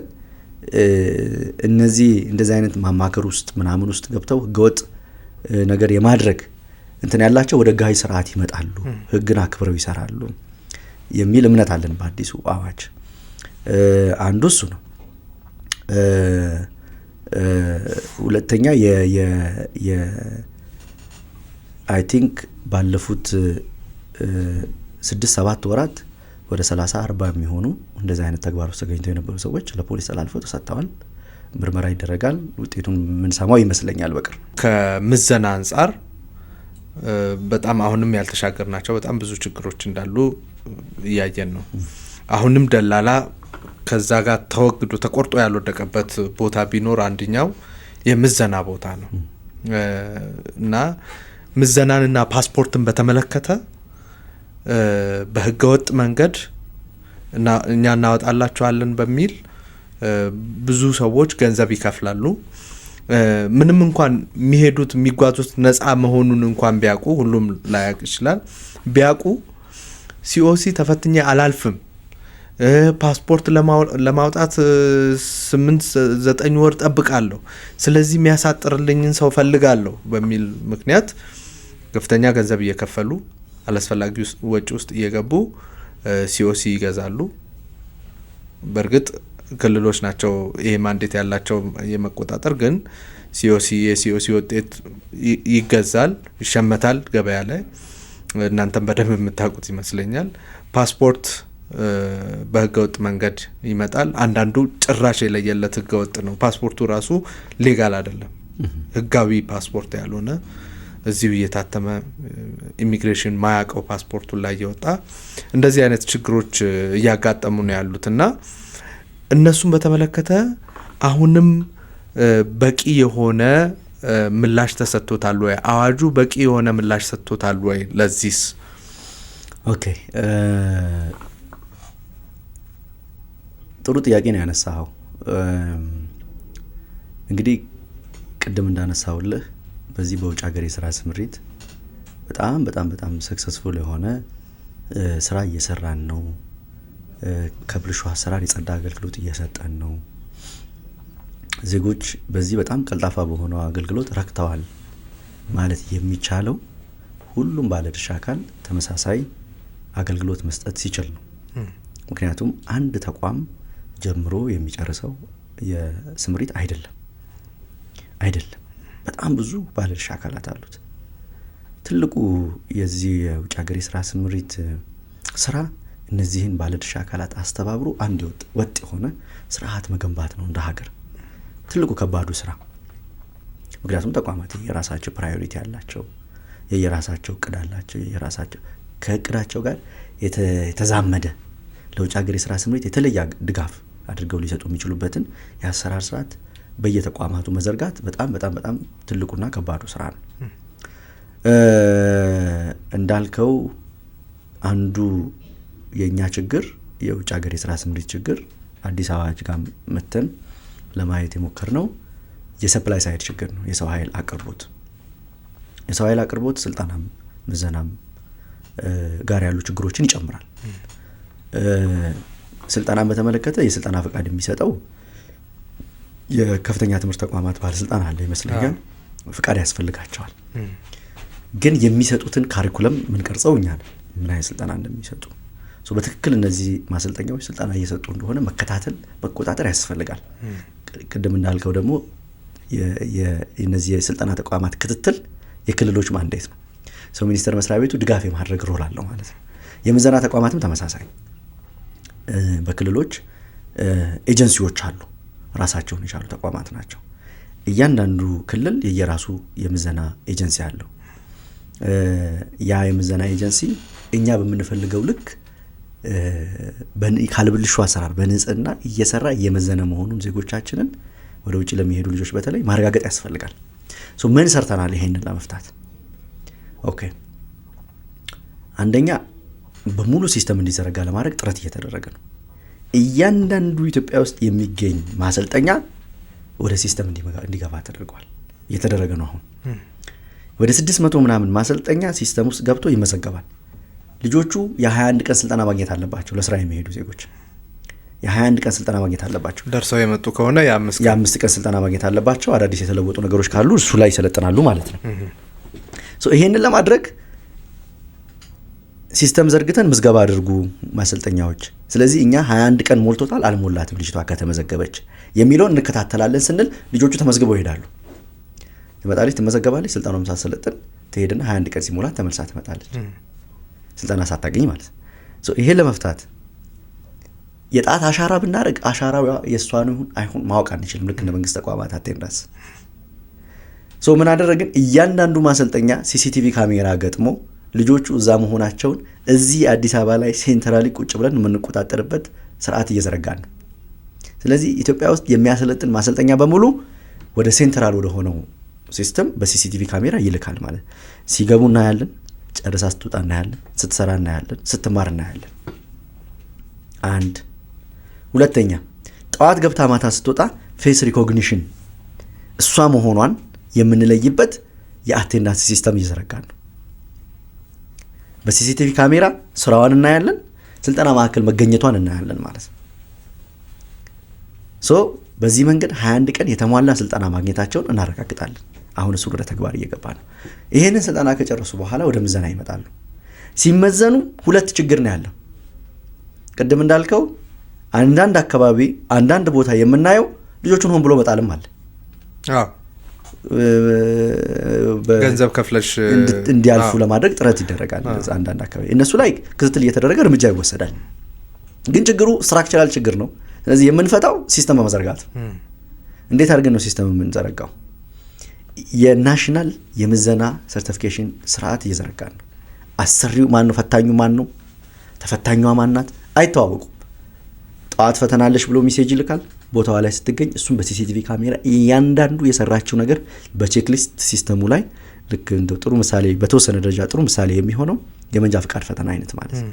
በካሜራ የሚደረግ ፈተና እንዲሆን የፓይለት ሙከራ ተጀምሯል። አዲስ አበባ ላይ ተጀምሯል፣ ኦሮሚያ ላይ ተጀምሯል፣ ሀረር ላይ ተጀምሯል። በቅርቡ አይ ቲንክ በሁሉም ክልል ይጀምራል። ሶ ሲስተሙ ራሱ አውቶማቲካሊ ሰርቲፊኬትም ጀነሬት ያደርጋል። ሶ ምንም ጭቅጭቅ የለም፣ ምንም ንግግር የለም፣ ምንም ወደዛ ወደዚህ የለም ማለት ነው። አንድ ሰው ሌላው ምንድነው ያደረግነው? ልጆቹ እንግዲህ ይሄ አሁን የምናወራው ስልጠናው ምዘናው ሄደው ውጤታማ ስራ መስራት ይችላሉ፣ አሰሪዎቻቸው ጋር የሚያኮራ ስራ መስራት ይችላሉ ወይ የሚለውን ማረጋገጥ ነው የፈለግነው። ስለዚህ ከአሰሪዎቻቸው ደግሞ ፊድባክ እንወስዳለን። ልጅቷ እንዴት ናት ወይ ልጁ እንዴት ነው መስራት ይችላል ወይ? ምን አያችሁ? ክህሎት የለውም መስራት አይችልም የሚል ፊድባክ ከወሰድን በኋላ እንመጣለን። ወደ ኋላ ትራክ እናደርገዋለን ማለት ነው። 21 ቀኑ እንዴት ሰለጠነች? ምዘናው እንዴት ተከናወነ? ምዘናው ላይ ሲሲቲቪ ካሜራው ላይ ምን ነበረን? ስትሰራ አይተናል፣ ሲሰራ ታይቷል፣ እንዴት አለፈ የሚለው ይጠናል ማለት ነው። ሶ በዚህ መንገድ ስርዓት እየዘረጋን ስትራክቸራል የሆነውን ፕሮብሌም ለመፍታት ጥረት እየተደረገ ነው ማለት ነው። አይ ቲንክ አሁን የፓይለት ሙከራ ላይ ያለ ነው። ለምሳሌ ሲኦሲን በተመለከተ ምዘና ነው ስልጣን አካባቢ ወደ ሲስተም እያመጣናቸው ነው እነዚህን ተቋማት። ዞሮ ዞሮ በዲጂታል መንገድ ሶሉሽን ለመስጠት እየተሞከረ ነው ማለት ነው።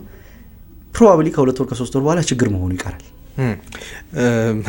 ምናልባት እዚህ ላይ የመንጃ ፈቃዱን የአሽከርካሪ ብቃት ማረጋገጫውን እንደ ምሳሌ ስላነሱ ትንሽ ሪፍሌክት ላርክ።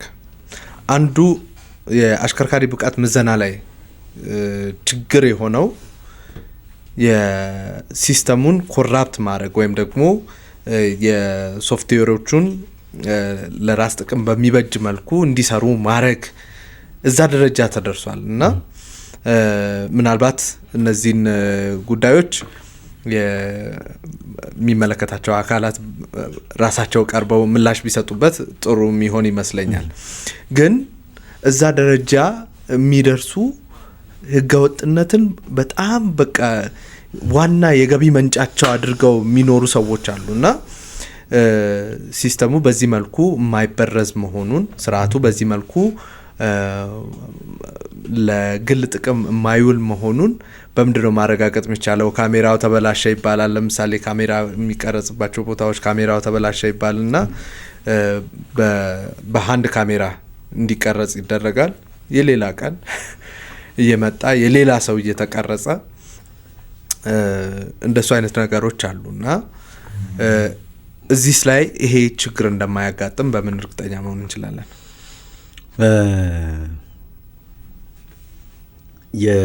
የመንጃ ፍቃድ ፈተናን እንደምሳሌ ያነሳሁት የቀረበ ነው ለማለት ነው እንጂ ኤግዛክትሊ እንደዛ ነው ማለት አይደለም። ይሄ በጣም ቱ አድቫንስድ ነው እንዳልኩ፣ ሰውም አይነካው፣ ኮምፕሊትሊ ከሰው ነፃ ነው እና ሌየሮች አሉት። ደግሞ የሴኩሪቲ ሌየሮች አሉት። እነዛ ሌየሮች ይህንን ችግር ያረጋግጣሉ የሚል እምነት አለ። ቅድም እንዳነሳኸው ሲስተም ጠፋ፣ ሲሲቲቪ ካሜራ ቆመ ምናምን የሚል ኤክስኪዩዞች አይሰሩም። በዚህ ኦኬ አይሰሩም። ከሌላ አይመዘንም ማለት ነው። 21 ቀን የፌስ ሪኮግኒሽን አቴንዳንስ ላይ ከሌለች አትፈተንም ማለት ነው። ምንም ኤክስኪዩዝ የለም። ማሰልጠኛው እንዳልኩ እኛ ዋናው ዓላማችን የመዳረሻ ሀገር ያለ ቀጣሪ እቺ ልጅ ክህሎት ያላት ናት ወይ ክህሎት ያለው ነው መስራት ይችላል ስራውን የሚል ኮንፊደንስ እንዲኖረው ነው። ያንን ለኛ እንዲነግረን ነው። በተደጋጋሚ ይሄ ሰው ክህሎት የለውም፣ አይችልም፣ ስራውን መስራት አይችልም፣ እቺም ልጅ አትችልም የሚል ፊድባክ ቀጣሪዎቹ በሰጥን ቁጥር ወደ ኋላ እየመጣን የትኛው ማሰልጠኛ ነው የትኛው የመዘና ተቋም ነው ብለን እናያለን። ይዘጋል ማለት ነው። ዞሮ ዞሮ ተጠያቂ ይሆናል። ኮንሲኩዌንስ አለው። እያንዳንዱ ለስራ የሚሄድ ሰው እዛ እግሩ በረገጠ በአንድ ወር ጊዜ ውስጥ ካሰሪው ፊድባክ ይሰበሰባል። ምክንያቱም ገበያችን ነው፣ የኛ ማርኬት ነው። አሰሪዎች፣ ቀጣሪዎች ምንድነው የሚሉት ስለ ኢትዮጵያውያን የሚለው በጣም ኢምፖርታንት ነው። ስለዚህ ፊድባክ ወስደን ማሰልጠኛ ተቋሙ ተጠያቂ የሚሆንበት አዲሱ መመሪያ ላይ ተካቷል።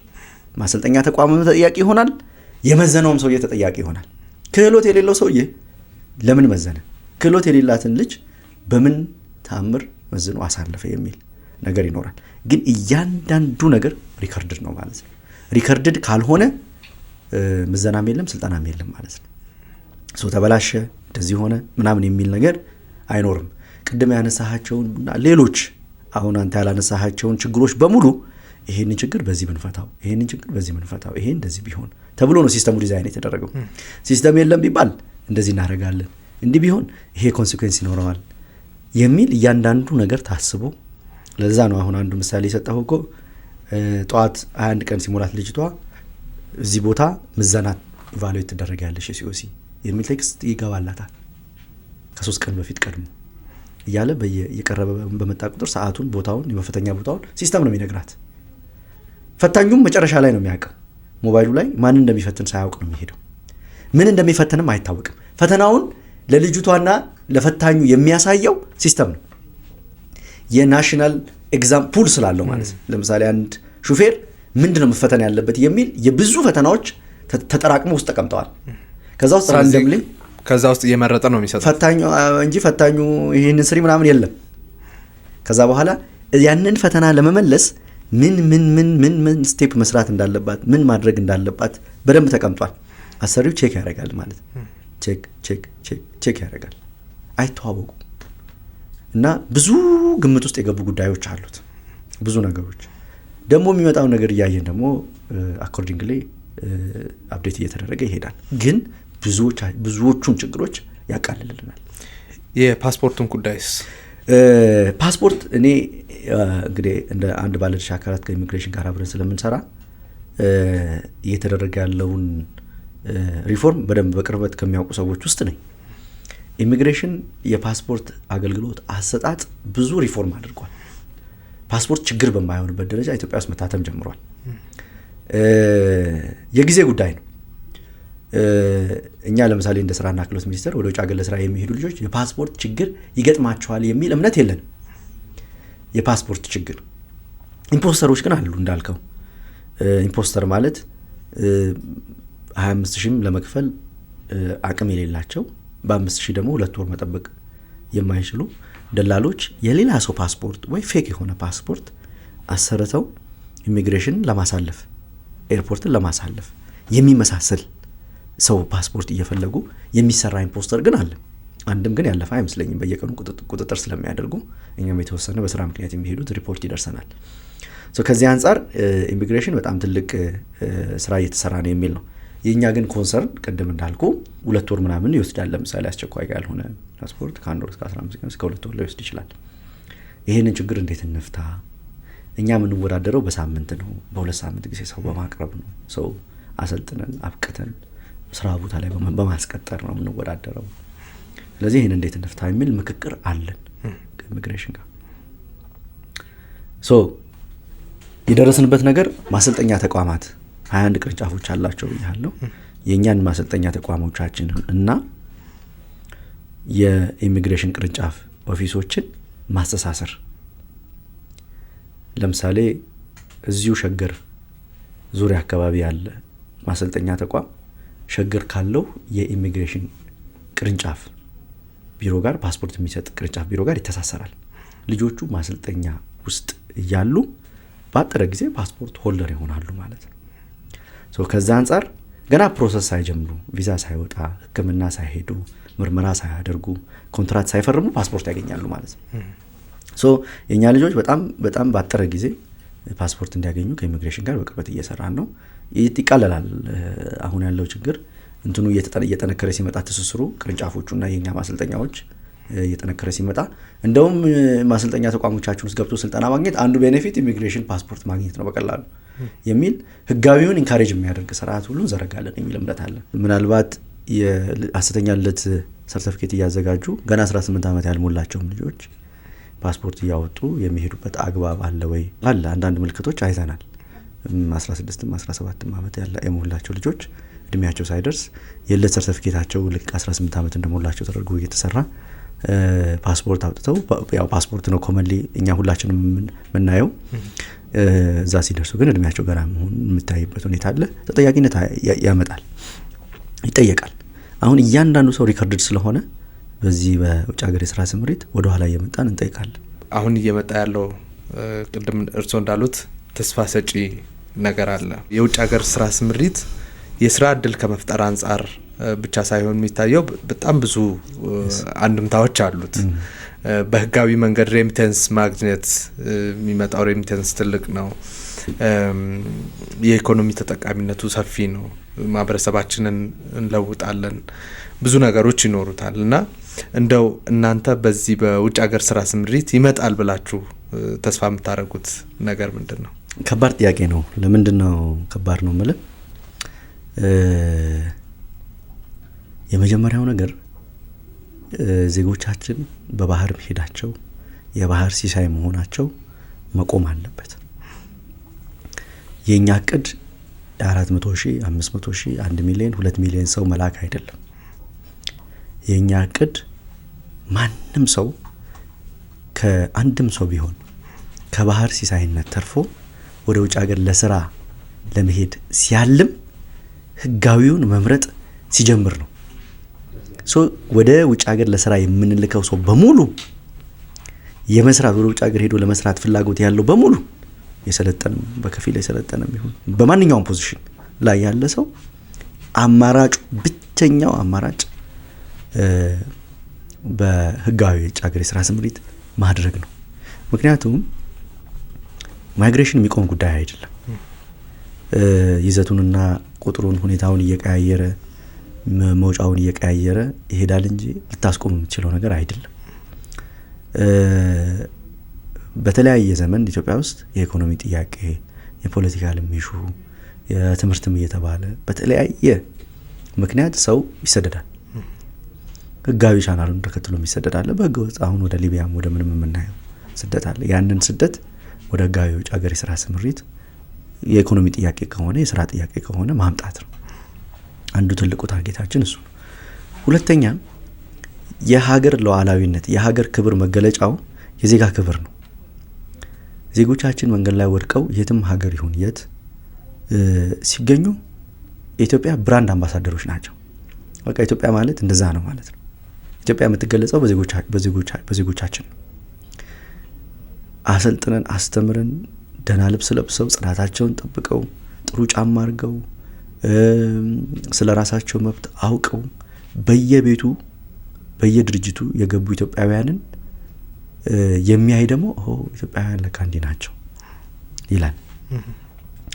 ከየትኛውም ከምንሰራው ዲፕሎማሲ በላይ እያንዳንዱ ቤት የምትገባ ኢትዮጵያዊ የምትሰራ ይበልጣል። እሷን አይቶ ነው ኢትዮጵያን የሚያውቀው። ኢትዮጵያ የምትመስለው እሷ ናት። ኢትዮጵያ የሚመስለው እሱ ነው። ስለዚህ እኛ የምንልከው ሰራተኛ ብቻ አይደለም፣ አምባሳደሮቻችን ነው የምንልከው። ኢትዮጵያን የሚወክሉ ኢትዮጵያን ሪፕሬዘንት የሚያደርጉ ሰዎች ነው የምንልከው። ሌባ ከሆኑ ኢትዮጵያውያን እንዳለ ሌባ ናቸው። ጨካኝ ከሆኑ ኢትዮጵያውያን እንዳለ ጨካኝ ናቸው። ውሸታም ከሆኑ ኢትዮጵያውያን እንዳለ ውሸታም ናቸው ነው ማለት ነው። በዛ ልክ ነው የምናየው። ሶስተኛ የማነሳለ እኔ ይሄ ሴክተር በጣም በጣም በጣም ትልቅ ነው። በጣም ትልቅ ነው። ለሀገርም ለሕዝብም ለስራ ፈላጊም የሚሰጠው እድል እጅግ እጅግ እጅግ ሰፊ ነው። ቅድም እንዳነሳ ነው 1 ሚሊዮን ሰው ለስራ ብንልክ አንድ ሰው ወደ ውጭ ሀገር ለስራ የሚሄደው ቤተሰብ ድጎማ ነው። ሌላ የተለየ ምክንያት የለውም። አንዳንዱ ለቫኬሽን ምናምን አይደለም። ያው እንደምታውቀው ስንልክ ቢያንስ እናትና አባት ወንድምና እህት ቢኖረው 4 ቤተሰብ ከጀርባው አለ ማለት ነው። ሚኒመም ደሞዛቸው ወደ 50,000 ብር ገደማ ነው ልጆቹ። የቤት ሰራተኛ ስኪሉ ሳትጨምር ማለት ነው። በቤት ውስጥ ስራ የተሰማራ ሰው ደሞዝ ብትጠይቀኝ ከ45,000 እስከ 50,000 እንደማለት ነው። ግማሹን ወደ ቤተሰብ ነው የሚልኩት። ገጠር ላለ ሰው የኢኮኖሚ ጥያቄ በተወሰነ ደረጃ ላለ ሰው በወር 25,000 ብር 20,000 ብር ምን ማለት ነው? ዜጎቻችንም ከገጠር ወጥተው ለስኪል ለቴክኖሎጂ ኤክስፖዝድ ሳይሆኑ ኖረው የሰለጠነ ዓለም ገብተው ጥሩ የሚባል ስራ ውስጥ ገብተው እነሱም ሰልጥነው አዳዲስ ክህሎት አዳዲስ ህይወት ተምረው 1 ሚሊዮን ሰው በአመት ወደ ሀገር እንዲመጣ ማድረግ የሚኖረውን ኢምፓክት እንግዲህ መገመት ነው።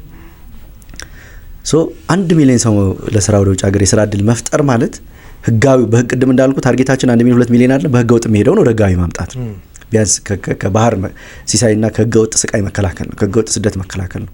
ከዛ አንፃር ስታየው 4 ሚሊዮን 5 ሚሊዮን ሰው ኢምፓክት ያደርጋል ማለት ነው በአመት።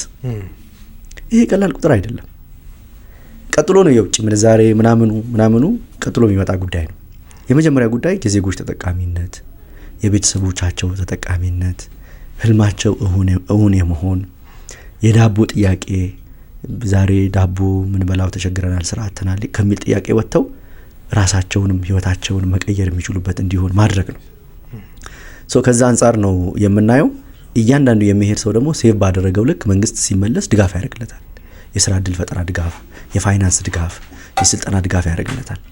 አንድ ልጅ ሄዳ ተሰማርታ የተወሰነ ብር ሴቭ አድርጋ ለቤተሰቧ ብትረጉመውን ደኩማ ቅድም እንዳልኩ 4 ሚሊዮን 5 ሚሊዮን ሰው ነው የሚነካው ማለት ነው።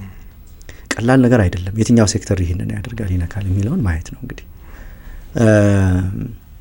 ከዛ ባለፈ ሲመለሱ ተመልሰው ስደትን ደግሞ እንዳይመኙ መታ 2 አመቷን ጨርሳ መታ ገንዘቧን ጨርሳ ሰውን በልቷት ይሁንም አጠፋፍታ ተመልሳ ደግሞ ስደትን እንዳትመኝ እቅድ ያስፈልጋታል። ለምንድን ነው የሚሄደው? ምንድን ነው የምፈልገው ስመለስ? የሆነ ቢዝነስ መክፈት ነው፣ መኪና መግዛት ነው፣ ቤት ነው፣ የሃውሲንግ ፓኬጅ ሁሉ አለ። ያንን አለመው አስበው እንዲሄዱ እየተደረገ ነው። እያንዳንዱ ስልጠና ላይ የኢንተርፕረነርሺፕ ትሬኒንግ ይወስዳሉ። ሶ ላለሙት ነገር ስንት ብር ሴቭ ማድረግ እንዳለባቸው ሁሉ ይነገራቸዋል። ሶ ያንን ሴቭ ያደረጉትን መጠን አይቶ ደግሞ ባንኮች ብድር ይሰጧቸዋል ማለት ነው። ሶ እዚህ ሲመጡ የራሳቸው ስራ ያላቸው የተሻለ ክህሎት እዛ ሄደው ለምደው ተምረው ለቴክኖሎጂ ኤክስፖዝ ተደርገው ነው የሚመጡትና ከዚህ አንፃር አጠቃላይ የስራ ስምሪቱ ዜጎቻችንን ከዳቦ በላይ የዳቦ ጥያቄ ከመመለስ በላይ ደህንነት የማስጠበቅ ሀብት የሚያገኙበት ህይወታቸውን የቤተሰባቸውን የራሳቸውን ህይወት የሚለውጡበት እንዲሆን ነው የሚሰራው ማለት ነው። አሁን አብዛኛው ችግር እየተከሰተ ያለው ሂደቱን ባለማወቅ ይመስለኛል። አንድ ወደ ውጭ ሀገር ሄዶ መስራት የሚፈልግ ወይም ሄዳ መስራት የምትፈልግ ሰው መከተል ያለበት ሂደት ምንድን ነው? ያው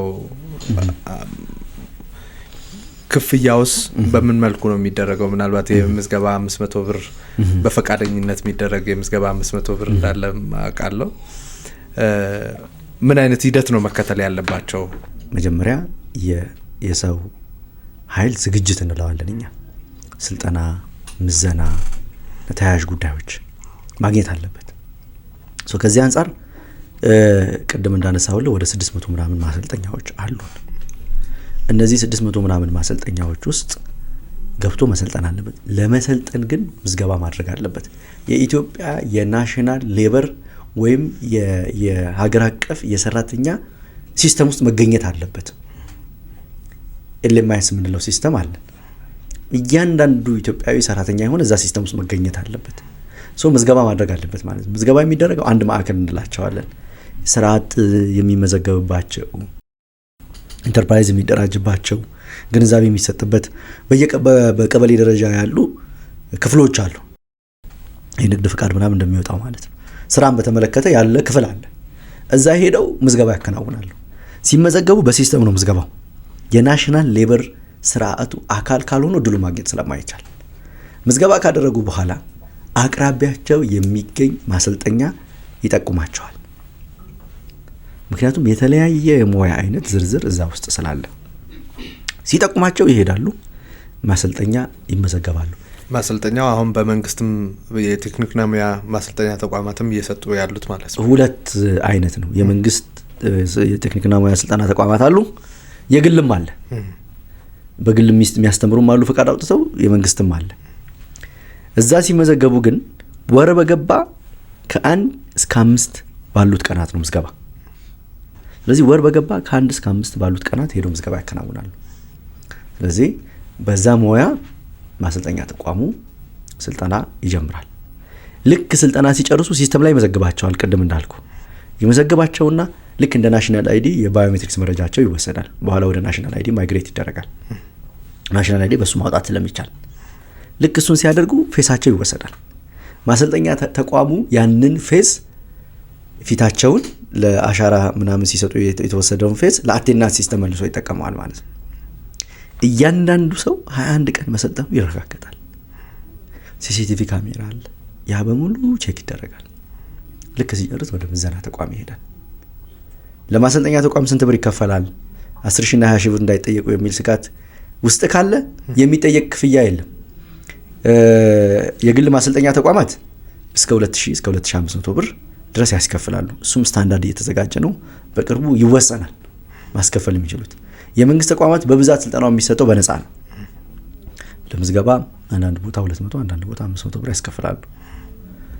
ያንን ስልጠና ያገኘ ሰው ምዘና ይሄዳል። ለምዘና የሚከፈል 5 ሳንቲም የለም። በዛው አንዳንዴ መብትን ማስከበር በጣም በጣም በጣም ክሪቲካል ነው።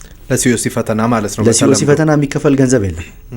ነገር ግን ገንዘብ አምጡ የሚችል ሰው መጣል ወደ ህገወጡ እንዲሄዱ የሚገፋፋ ተግባር ካለ እሱን መታገል ነው። ጥቆማ መስጠት ነው። ሚኒስቴር መስሪያ ቤቱ ጋር ጥቆማ መስጠት ይቻላል። ለፖሊስ ጥቆማ መስጠት ይቻላል። ለሲኦሲ ማዕከላት ኃላፊዎቹ ጥቆማ መስጠት ይቻላል። ነገር ግን ዋናው ነጥብ እዛ ምዘና ይደረጋል። የሚከፈል ክፍያም የለም። ልክ ሲጨርሱ ሲስተሙ ራሱ አይደንቲፋይ ያደርጋቸዋል። አሁን አዲስ በምንሰራው ስራ ማለት ነው። ሲስተሙ አይደንቲፋይ ካደረጋቸው በኋላ ፑል ውስጥ ይቀመጣሉ። ለውጭ ሀገር የስራ ስምሪት ሄዶ ለመስራት ሬዲ የሆኑ ፑል ውስጥ ይቀመጣሉ።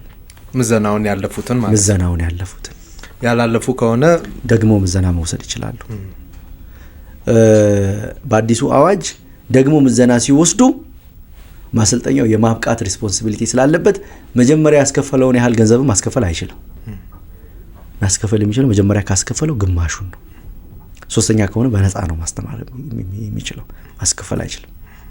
በዚህ አግባብ ናሽናል ፑል ውስጥ ለውጭ ሀገር ስራ ስምሪት ሬዲ የሆኑ ሲስተም ውስጥ ይገባሉ።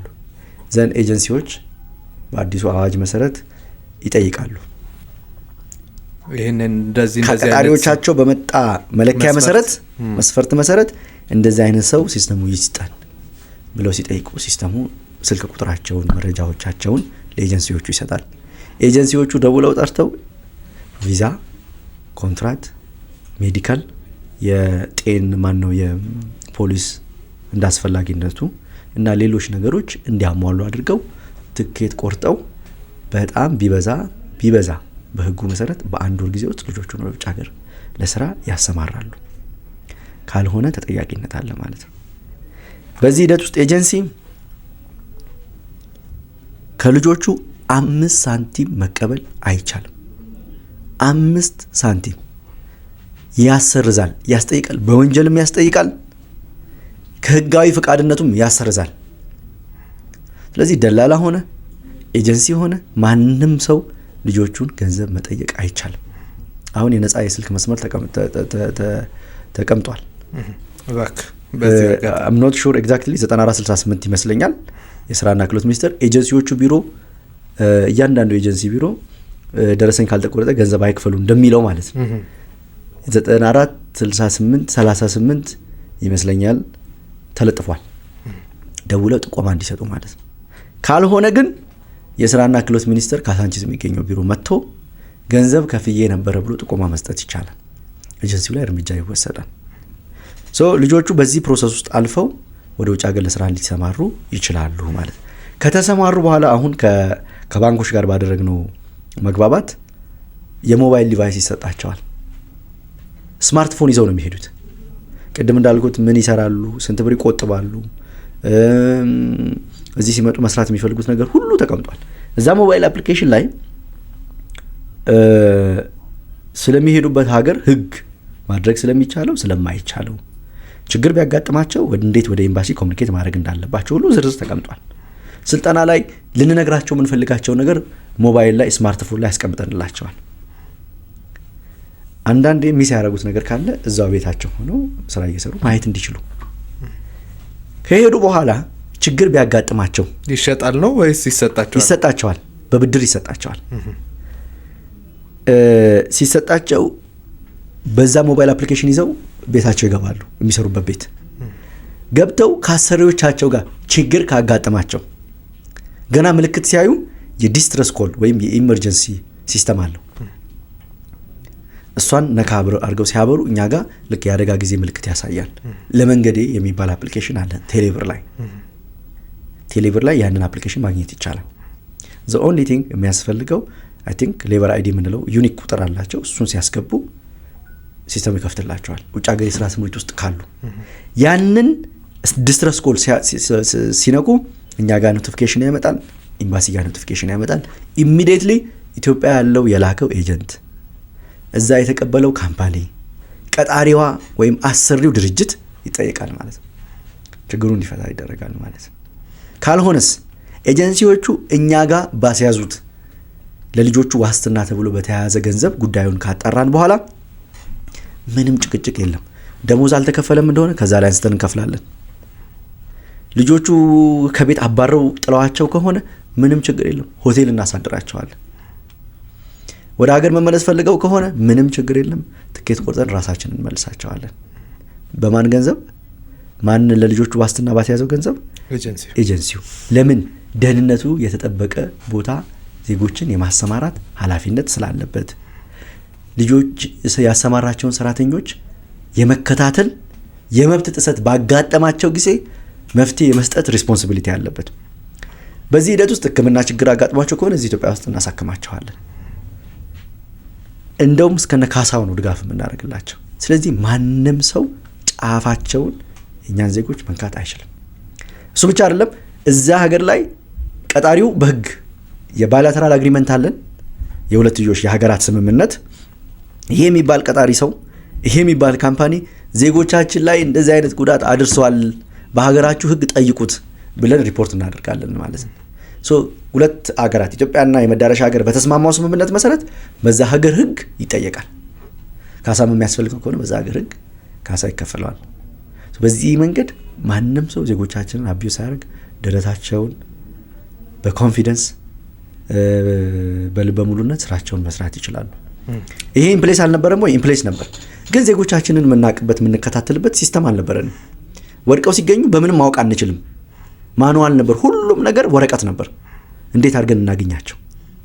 በዚህ መንገድ የዜጎቻችን ደህንነት የተረጋገጠ እና ሂደቱ ይሄን የመሰለ ስራ ስምሪት ነው ማለት ነው ያለን። ስማርትፎን ካላቸው እዛ ላይ ጫንላቸዋል ወይስ እንደ አዲስ መግዛቱ ግዴታ ይሆንባቸው? ስማርትፎን ያለው ሰው መግዛት አይጠበቅበትም። ምናልባት እዚህ ላይ ህገወጥ ሆነው ሄደው ግን ወደ ህጋዊ መስመር መግባት ቢፈልጉ ወደ ሀገር ውስጥ ተመልሰው ነው የሚሆነው ወይስ እንዴት ነው? ያ የመጀመሪያ ነገር የሀገሪቱን ህግ ምን ይመስል ምን ይላል የሚለው ማየት ያስፈልጋል። የመጀመሪያው ነገር ሰው ድንበር ጥሶ በህገወጥ መንገድ የሀገሪቱን ህግ ጥሶ ከገባ ወንጀለኛ ነው። ከዛ ሀገር ጋር ህጋቸው ምን ይላል፣ ፈቃደኝነታቸው ምን ይመስላል የሚለው ማየት ያስፈልጋል። አሁን ብዙ ጊዜ በሳምንት ይሄን ያህል ሰው መለስን፣ ወደዚህ ወደ ኢትዮጵያ እንትን አደረግን የሚባለው እዛ ሀገር ወደ ህጋዊነት የመቀየር ፍላጎት ስለሌለ ነው። ምክንያቱም መጀመሪያ ነገር እነዚህ ሰዎች ወንጀለኞች ናቸው የሚል አቋም አላቸው ብዙዎቹ። ግን በህገወጥ መንገድ የሄደ ሰው ወደ ህጋዊ የሚቀየርበት ሁኔታ እንደየሀገር ሁኔታ ይለያያል። እኛ ግን ኔጎሽት እናደርጋለን። ብዙ ጊዜ የኔጎሽሽናችን አካል ነው። ኢቨን እዛ ሀገር በህገወጥ መንገድ የገቡ እንኳን ቢሆኑ ቢያንስ መጥተው ወደ ሀገር ስልጠና ወስደው ሰልጥነው ህጋዊ ሆነው ወደ ሀገራችሁ ተመልሰው እንዲገቡ ፍቀዱ የሚል ንግግሮች እናደርጋለን። ተስፋ የሚሰጥ ነገር አለው። ግን የመጀመሪያው ነገር ድንበራችንን ጥሷል፣ ድንበር የመጣስ ወንጀለኛ ነው የሚል ነገር ብዙ ጊዜ ይነሳል። ይሄ ነው አስቸጋሪው ነገር። በጣም ነው የማመሰግነው። ብዙ ክሊር ያደረግን ይመስለኛል። ሌሎችም ነገሮች ካሉ እንግዲህ አድማጮቻችንም በአስተያየት መስጫ ሳጥን ያስቀምጡልናል። እንደዚሁ በየጊዜው እየተገናኘን የምናጠራ ይሆናል። አቶ ብርሃኑ በየጊዜው እየመጡ እንደዚህ አይነት ጉዳዮች ላይ ለምናነሳው ጥያቄ ምላሽ ለመስጠት ፈቃደኛ ስለሆኑ በጣም ነው የማመሰግነው። እኔም በጣም አመሰግናለሁ ስለጋበዛችሁ። አድማጭ ተመልካቾቻችን እናንተንም ከልብ አድርገን እናመሰግናለን። የዛሬው አንድ ጉዳያችን እዚህ ላይ አብቅቷል። የውጭ ሀገር የስራ ስምሪት ላይ ነበር ከአቶ ብርሃኑ አለቃ ጋር ቆይታ ያደረግነው። መልካም ጊዜ ይሁንላችሁ።